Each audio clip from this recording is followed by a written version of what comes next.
নমস্কার বন্ধুরা, মায়ের রন্ধনশালা এবং ব্লগার চ্যানেলে আপনাদের সবাইকে স্বাগত।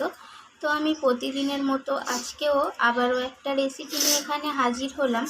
তো আজকে আমি এখানে আপনাদের সাথে বানিয়ে শেয়ার করব যুক্তি ফুলের রেসিপি। তো যুক্তি ফুল তো আপনারা অনেকেই কম বেশি সবাই চেনেন। তো দেখুন, যুক্তি ফুলগুলো কিন্তু এইরকমই হয়। আর যুক্তি ফুলগুলোকে আমি যে ডাঁটির মধ্যে থাকে সেগুলো থেকে আমি ঝরিয়ে নিয়েছি, আর এগুলোকে আমি ভালোভাবে ধুয়ে পরিষ্কার করে নিয়েছি। আর যুক্তি ফুলের চচ্চড়িটা বানানোর জন্য কিন্তু এখানে নিয়েছি আমি বেগুন। তো বেগুনটাকে এইভাবে লম্বা করে কেটে নিয়েছি, আর তার সাথে এখানে নিয়েছি আলু। তো আলুগুলোকেও একটু লম্বা করে কেটে নিয়েছি। দেখুন, খুব বেশি পাতলা বা মোটা না, দেখে হয়তো বুঝতে পারছেন। আর এখানে নিয়েছি সজনে ডাঁটা। তো ডাঁটাগুলোকেও এইভাবে টুকরো করে কেটে নিয়েছি, আর ডাঁটার গায়ে যে পাতলা খোলাটা থাকে সেটাও ছাড়িয়ে নিয়েছি। আর এখানে নিয়েছি আমি একটা মিডিয়াম সাইজের পেঁয়াজকে একটু মোটা মোটা করে কেটে নিয়েছি। তো চলুন, এরপর যুক্তি ফুলের চচ্চড়িটা আমি কিভাবে বানাবো সেটা আপনাদের সাথে শেয়ার করা যাক। তো রান্নার জন্য আমি সরাসরি উনুনের কাছে চলে এলাম, আর উনুনের মধ্যে কড়াইও বসিয়ে দিয়েছি। তো এখানে আমি কড়াইটা গরম হয়ে যাওয়ার পর পরিমাণ মতো সর্ষের তেল দিয়ে দিয়েছি। তো আমি এখানে সর্ষের তেলেতেই রান্নাটা করব, আর এই সর্ষের তেলে রান্নাটা করলে রান্নাটা খেতে বেশি ভালো লাগবে। তো আমি এখানে সর্ষের তেলের মধ্যে দিয়ে দিয়েছি কেটে রাখা পেঁয়াজগুলোকে। তো পেঁয়াজগুলোকে একটু লালচে করে, খুব বেশি কড়া করব না, মোটামুটি একটু নরম হয়ে যাওয়া পর্যন্ত আমি ভেজে নেব পেঁয়াজগুলোকে। তো এখানে পেঁয়াজটা ভাজা হয়ে গেছে, আমি এখানে দিয়ে দিলাম সজনে ডাঁটাগুলোকে।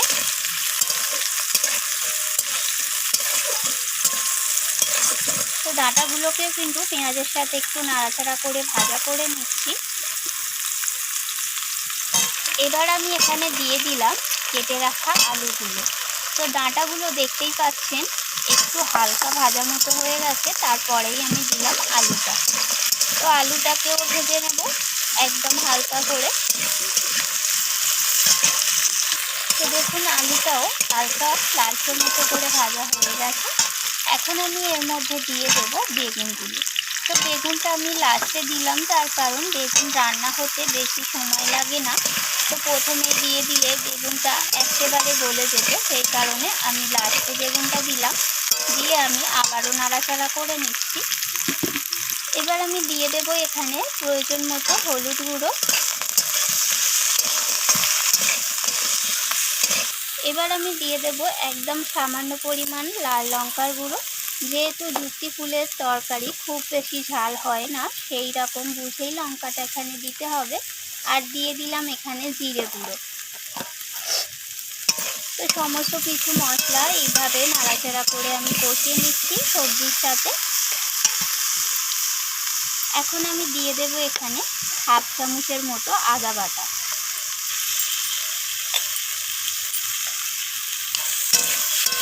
তো আদা বাটাটা দিয়ে আবারও একটু নাড়াচাড়া করে কষিয়ে নিচ্ছি। আর দিয়ে দেব এখন এখানে স্বাদ মতো লবণ। তো লবণটা দিয়ে আবারও নাড়াচাড়া করে নিচ্ছি। এবার আমি এখানে দিয়ে দিচ্ছি ধুয়ে রাখা যুক্তি ফুলগুলো।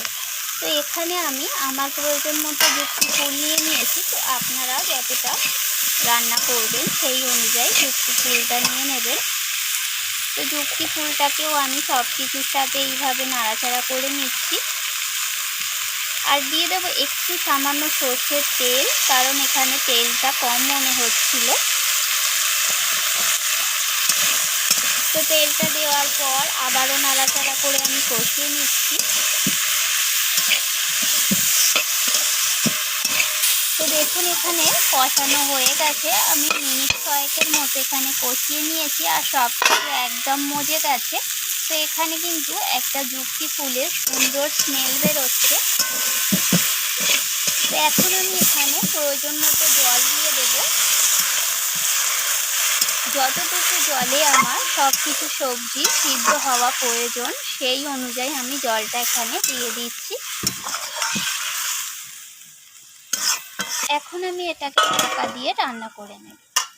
এখানে আমি ঢাকাটা সরিয়ে নিয়েছি, আর দেখুন আগের থেকে অনেকটাই জলটা কমে গেছে আর সমস্ত কিছু এখানে সিদ্ধ হয়ে গেছে। তো দেখুন কালারটাও কতটা সুন্দর এসছে। এখন আমি এটাকে নামিয়ে নেব।